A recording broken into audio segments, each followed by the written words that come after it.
واریہ زیاد قابل احترام کیازِ کہ ذی الحجہ تہِ بیٚیہِ محرم تہِ چھُ بڑٕ قابل عظمت قابل تعظیٖم رٮ۪تھ یِوان شُمار کرنہٕ اِسلامس انٛدر. ماہِ ذی الحجہ چھُ پننِس اختتامس پٮ۪ٹھ اور وارٕکار چھُ سون نوٚو رٮ۪تھ شروٗع گژھن وول یعنی ماہِ محرم الحرام. اسلامُک ہر رٮ۪تھ چھُ پنٕنۍ اکھ تاریٖخ تھاوان، پنُن اکھ مقام تھاوان، پنُن اکھ مرتبہٕ تھاوان، پنٕنۍ اکھ فضیلت تھاوان. یِتھ کٔنۍ ماہِ ذی الحجہس متعلق تۄہہِ حضراتن برونٛہہ کِنۍ گوش گُزار آے کرنہٕ کہ ماہِ ذی الحجہ کوتاہ عظمت وول، برکت وول تہٕ قابل احترام حرمت وول رٮ۪تھ چھُ. کیازِ کہ یتھ ماہِ ذی الحجہس منٛز چھِ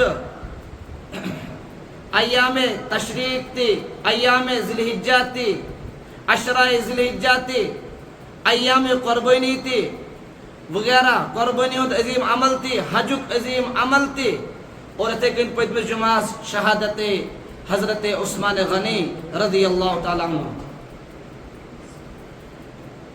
حضرت عثمان غنی رضی اللہ تعالیٰ عنہ ہٕنٛدِس شہادتس متعلق آو پٔتمِس جُمعس بڑٕ تفصیٖل سان عرض کرنہٕ. یِتھ کٔنۍ حضرت عثمان غنی رضی اللہ تعالیٰ عنہ اسلامس متعلق بلکہ اسلام کی خاطرٕ خۄداے سٕنٛدِ رضا خاطرٕ پننہِ جانٕچ قۄربٲنی دِژ، پننہِ زُوٕچ قۄربٲنی کٔر پیش.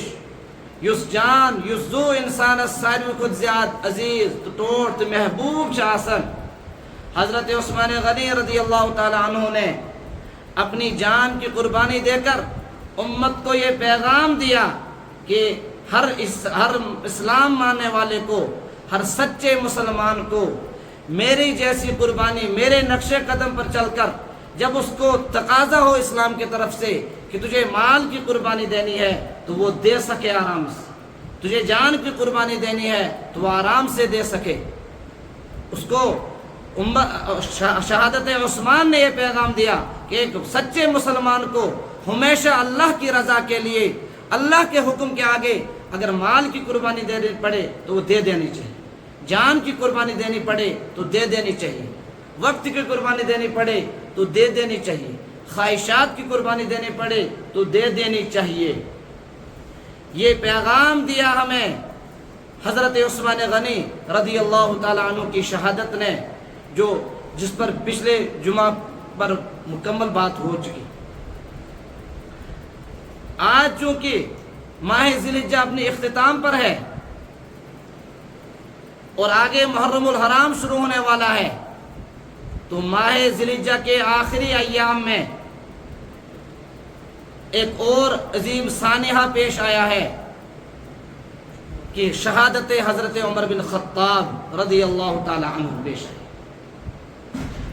اگرچہ اس حضرت عمر بن خطاب رضی اللہ تعالیٰ عنہ کی شہادت میں مورخین نے الگ الگ اقوال نقل کیے ہیں، لیکن جو مشہور قول ہے وہ یہی ہے کہ حضرت عمر بن خطاب رضی اللہ تعالیٰ عنہ پر جو قاتلانہ حملہ ہوا وہ اسی 27 ذی الحجہ کو ہوا، 27 ذی الحجہ 23 ہجری کو ہوا، اور 3 راتوں تک، 3 ایام تک حضرت عمر ایسے ہی رہے زخمی حالت میں، اور یکم محرم الحرام کو شہادت ہوئی حضرت عمر خطاب رضی اللہ تعالیٰ عنہ کی، حضرت عمر بن خطاب کی، اور یکم محرم الحرام میں ہی تدفین ہوئی، یعنی دفن ہوئی.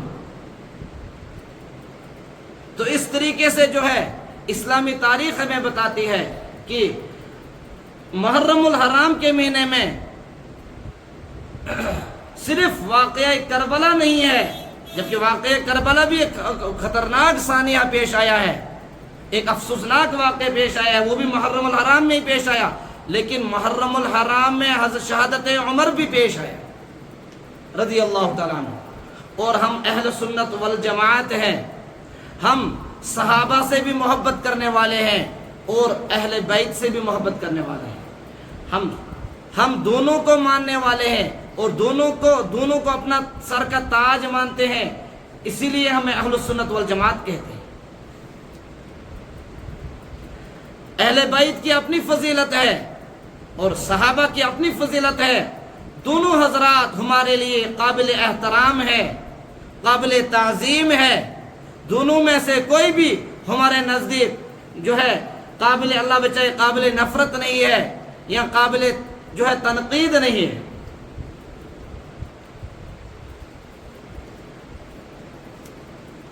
اللہ تعالیٰ نے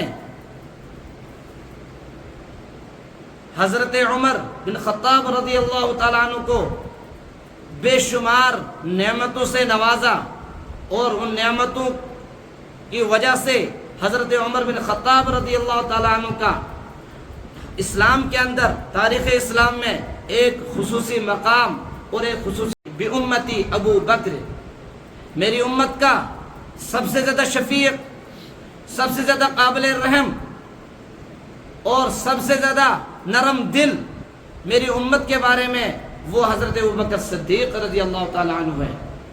یہاں پر حضرت ابوبکر صدیق کی فضیلت بیان فرمائی اور اس کے بعد اگلے جملے میں فرمایا وَأَشَدُّهُمْ فِي دِينِ اللَّهِ عُمَرَ، اور اللہ کے دین کے بارے میں اور دین اسلام کے بارے میں آنچ نہ آ جائے، دین اسلام کے خلاف کوئی زبان نہ کھولے، کوئی اپنا ہاتھ نہ اٹھائے، کوئی اپنی انگلی نہ اٹھائے، کوئی اپنا قدم نہ اٹھائے، کوئی حرکت نہ کرے دین اسلام کے خلاف، اللہ کے حکم کے خلاف.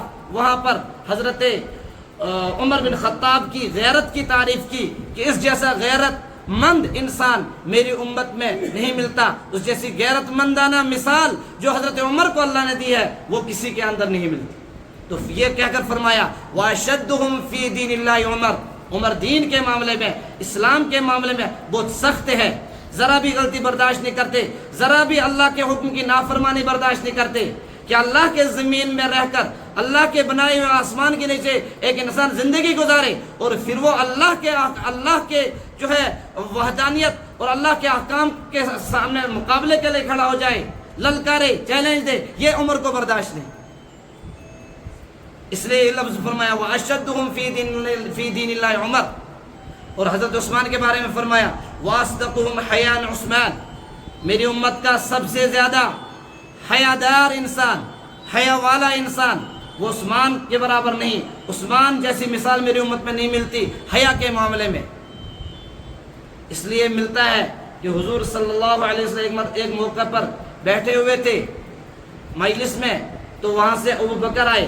تو چونکہ مجلس میں اپنا جو ہے ٹانگ مبارک آگے ڈالی ہوئی تھی اور ٹیک لگا کر بیٹھے ہوئے تھے، ابو بکر آئے تو حضور صلی اللہ علیہ وسلم اپنی حالت میں رہے.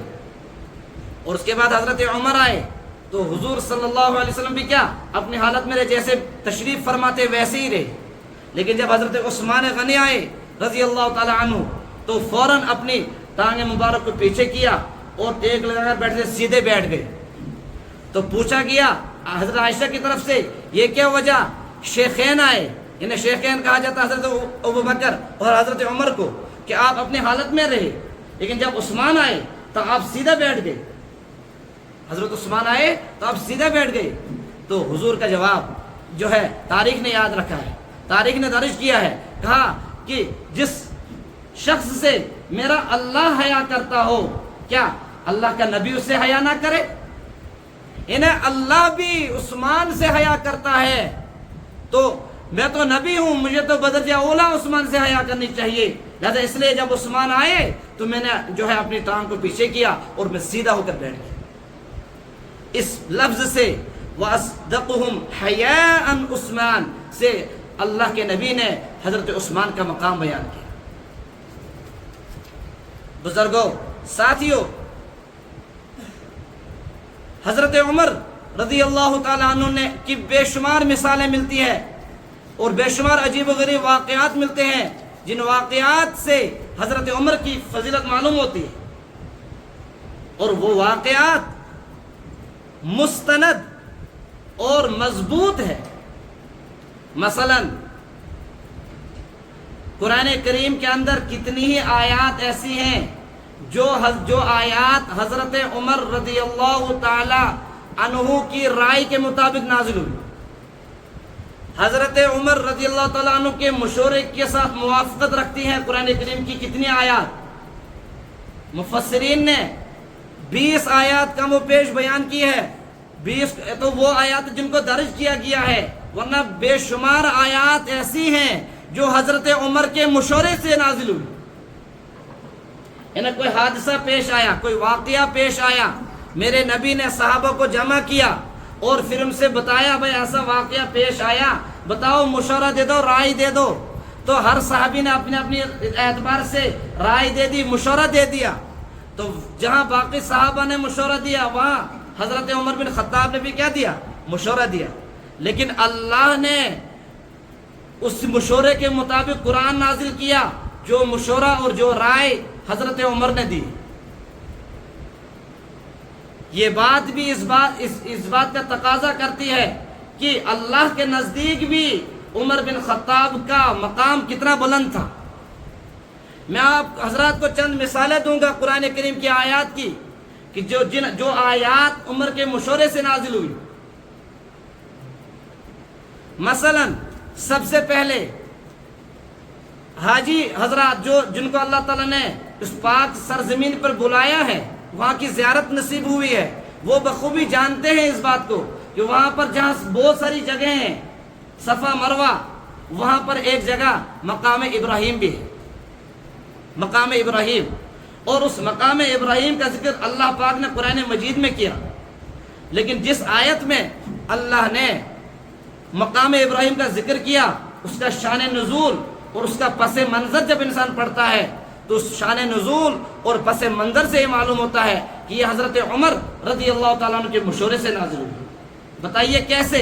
شان نزول یہ بتاتا ہے کہ حضرت عمر بن خطاب رضی اللہ تعالیٰ عنہ نے فرمایا، یا نبی اللہ، یا رسول اللہ صلی اللہ علیہ وسلم، کہ آپ کا کیا خیال ہے کہ ہم اگر مقام ابراہیم کو جائے مصلی بنا لیں، انہیں نماز پڑھنے کی جگہ بنا لیں؟ تو یہ حضرت عمر رضی اللہ تعالیٰ نے خواہش ظاہر کی، رائے دی، مشورہ دیا، حکم نہیں، فیصلہ نہیں سنایا، بلکہ رائے دی، مشورہ دیا۔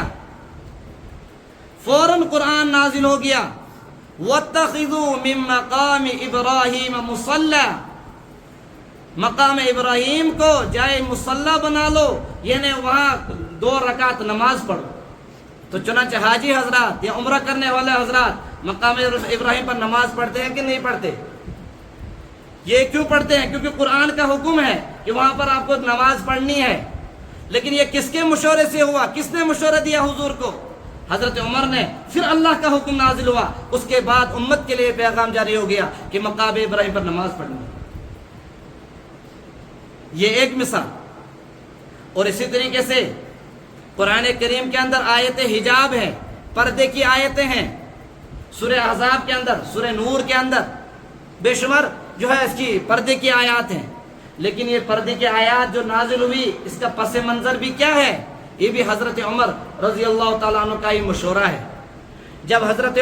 جب لوگ ازواج مطہرات کے یہاں بار بار آنے لگے اور ہر قسم کے انسان ازواج مطہرات کے یہاں آنے لگے اور کسی قسم کا لحاظ نہیں کرنے لگے، نہ پردے کا نہ وغیرہ وغیرہ، تو حضرت عمر رضی اللہ تعالیٰ عنہ نے کہا حضور صلی اللہ علیہ وسلم سے، یا نبی اللہ، یا رسول اللہ صلی اللہ علیہ وسلم، میرا خیال یہ ہے کہ یہ لوگ ازواج مطہرہ جنہیں آپ کے دولت خانے پر آتے ہیں اور ہر قسم کے آتے ہیں اور بالکل بھی کسی قسم کا احتیاط نہیں کرتے، جبکہ وہاں پر ہماری مائیں یعنی آپ کی ازواج مطہرات ہوتی ہیں، ان کو ذرا سا خیال کرنا چاہیے تھا کہ کس طریقے سے آنا ہے، کس طریقے سے بات کرنی ہے، کن کن چیزوں کا خیال رکھنا ہے۔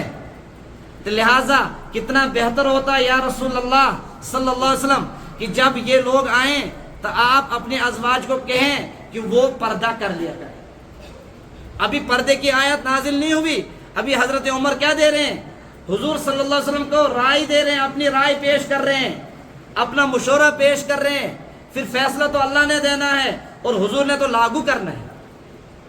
حضور نے کیا کرنا ہے؟ صلی اللہ علیہ وسلم لاگو کرنا ہے۔ تو عمر کا اظہار کرنا قرآن کی آیت نازل ہو گئی، یا ایھا النبی قل لازواجک وبناتک ونساء المؤمنین یدنین علیہن من جلابیبہن ذلک ادنی ان یعرفن فلا یؤذین وکان اللہ غفورا رحیما، سورہ احزاب کے اندر۔ اور اس طریقے سے سورہ حجرات کے اندر ہے کہ اے نبی صلی اللہ علیہ وسلم، جب لوگوں میں سے کچھ لوگ آپ کے گھر آئیں، آپ کے ازواج سے ملاقات کریں، بات کیا کریں، تو آپ ان سے کہو آنے والوں کو کہ اگر آپ کو بات کرنی پڑے کسی وقت میرے ازواج سے تو بات ڈائریکٹ مت کرو، بلکہ پردے کے پیچھے سے کرو، بیچ میں پردہ رکھو اور اس کے بعد بات کرو۔ یہ اللہ نے سورہ حجرات کے اندر آیت نازل کی۔ لیکن مشورہ کس نے دیا؟ حضرت عمر بن خطاب رضی اللہ تعالیٰ عنہ نے۔ تو اس سے بھی معلوم ہوتا ہے جب عمر نے کسی چیز کا اظہار کیا، اللہ کو وہ بات پسند آ گئی، اللہ نے عمر کی زبان سے قرآن نازل کیا۔ یہ مقام کسی اور صحابی کو حاصل نہیں، یہ شان اگر کسی کو حاصل ہے یہ فاروق اعظم کو حاصل ہے۔ اسی طریقے سے کتنی مثالیں میں تو ٹائم بہت کم ہے۔ قرآن کریم کے اندر قرآن کریم کے اندر ایک حکم نازل ہوا،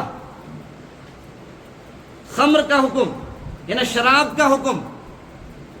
لیکن یہ جو شراب کے متعلق قرآن کریم کے اندر جو 3 آیتیں نازل ہوئی ہیں،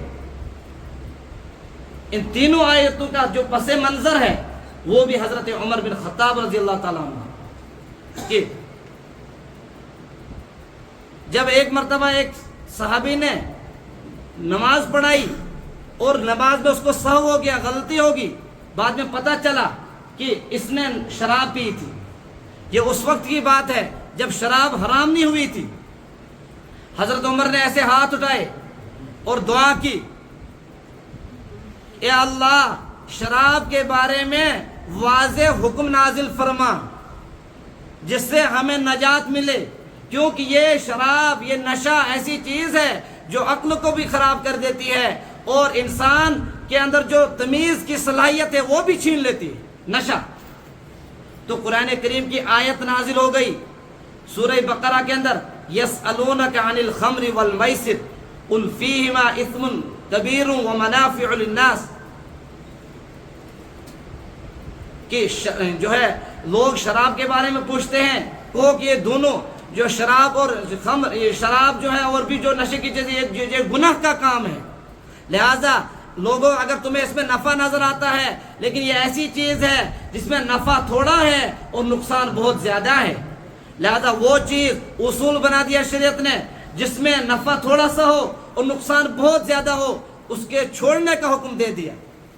تو قرآن نازل ہو گیا عمر کے پوچھنے پر، یہ تو شراب کی تھوڑی سی حرمت نازل ہو گئی۔ اس کے بعد جو ہے اس سے زیادہ سخت نازل ہوئی جو نماز کے متعلق تھی، یا ایھا الذین آمنوا لا تقربوا الصلاۃ وانتم سکارى، اے بھائی مانو، ٹھیک ہے تم شراب پیتے ہو مگر کم سے کم اس بات کا خیال رکھو جب نماز کے لیے آ جاؤ تو اس سے پہلے نہ پیو، تاکہ تم جو ہے نماز کے دوران ہوش و حواس کے ساتھ نماز پڑھا سکو۔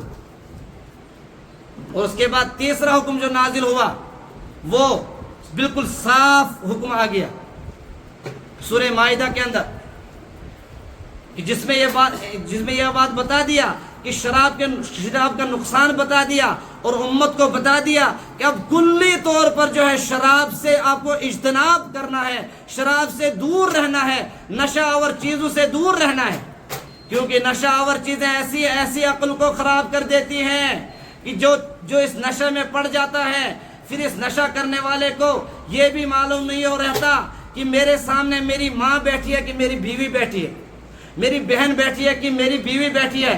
یہ جو صلاحیت ہے کہ جس عقل کی جو صلاحیت ہے جو یہ فیصلہ کرتی ہے، یہ ماں ہے، یہ بہن ہے، یہ محرم رشتہ دار ہے اور یہ بیوی ہے، یہ صلاحیت تو عقل کے اندر ہے، لہذا یہ نشہ تو اس عقل کو ہی ختم کر لیتا ہے۔ اس کے بعد ماں اور بہن اور بیٹی اور بیوی میں کوئی فرق نہیں رہتا۔ تو اس طریقے سے جو ہے یہ 3 آیتیں جو شراب کے بارے میں نازل ہوئی، تینوں کے آیت کے نزول کے وقت، نزول سے پہلے حضرت عمر نے دعا کی، اللہم بین لنا فی الخمر بیانا شفاء، اے اللہ شراب کے بارے میں، نشہ کے بارے میں ایسا صاف حکم نازل فرما دے جس کے بعد حکم نازل ہونے کے بعد ساری امت اس خبیث اور گندی چیز سے اپنے آپ کو مکمل طور پر بچائے۔ تو چنانچہ آتا ہے کتابوں کے اندر جب لاسٹ والی آیت نازل ہوئی، مدینہ کی گلیوں میں، مکہ کی گلیوں میں شراب ایسا بہنے لگا کہ جیسے کہ خون بہتا ہے قربانی کے دنوں میں نالیوں میں، یا پانی بہ رہا ہو نالیوں میں، کیونکہ اس دور میں جب تک یہ حرام نہیں ہوا تھا تب تک لوگ جمع بھی رکھتے تھے، اسٹاک کر کے رکھتے تھے، کہتے تھے یہ کام آئے گا، مہنگا ہو جائے گا وغیرہ، اس اہتمام کے ساتھ اس کو پیا جاتا تھا۔ لیکن صحابہ کے ایمان کو سلام، صحابہ کے جذبہ کو سلام، کہ اللہ کا حکم نازل ہوا تو جس چیز کے عادی صدیوں سے رہے ہیں، بس اللہ کا حکم سامنے ہے، اپنی خواہشات کی قربانی دے دی، اور نہ وہاں اس بات کی پرواہ کی اتنا پیسہ ضائع ہو جائے گا، اتنا ہم نے جمع رکھا ہے، اس چیز کا ذرا بھی نہیں سوچا، بس اللہ کا حکم آ گیا، اب میرے زبان پر نہ آ جائے، میرے منہ کے قریب نہ ہو، کہیں میں اللہ کا نافرمان نہ بن جاؤں اس خبیث چیز کے قریب جا کر۔ یہ جذبہ بھی ہمیں یہ پیغام دیتا ہے، یہ جذبہ بھی ہمیں یہی پیغام دیتا ہے کہ ایک ایمان والے کو اسلام کے حکم پر چلنے کے لیے نہ نفسانی خواہشات آڑ آنی چاہیے، نہ رشتہ داری آڑ آنی چاہیے، نہ بچے آڑ آنی چاہیے، نہ دوستی جو ہے رکاوٹ بننا چاہیے اللہ کے حکم پر چلنے کے لیے۔ جہاں پر اللہ کے حکم پر چلنے کی بات آ جائے وہاں مال کی قربانی دینی پڑے تو دے دو، جان کی قربانی دینی پڑے تو دے دو، اولاد کی قربانی دینی پڑے تو دے دو، یہ کلمہ کا تقاضا ہے، یہ ایمان کا تقاضا ہے، جیسے کہ صحابہ نے کر کے دکھایا اور ہمارے لیے صحابہ مشعل راہ بن گئے۔ ایسے ہی نہیں حضور نے فرمایا میرے جتنے بھی صحابہ ہیں وہ سب ستاروں کی مانند ہے، اے لوگو ان صحابہ میں سے جس ایک کے نقش قدم پر چلو گے خدا کی قسم گمراہ نہیں ہوں گے، سیدھا تم جنت کی طرف جا رہے ہو۔ ایسے ہی نہیں کہا، وہ تب کہا جب انہوں نے ساری چیزوں کی قربانی دے کر اللہ کے دین کو سینے کے ساتھ لگائے۔ اللہ پاک کہنے سننے سے زیادہ عمل کی توفیق عطا فرمائے، صحابہ کے نقش قدم پر چلنے والا بنائے۔ حضرت عمر رضی اللہ تعالی عنہ، حضرت عثمان غنی رضی اللہ تعالی عنہ یا باقی صحابہ نے جس اعتبار سے قربانیاں دی ہے وہی قربانی کا جذبہ ہمارے اندر بھی اللہ پیدا فرمائے۔ وآخر دعوانا الحمدللہ رب العالمین۔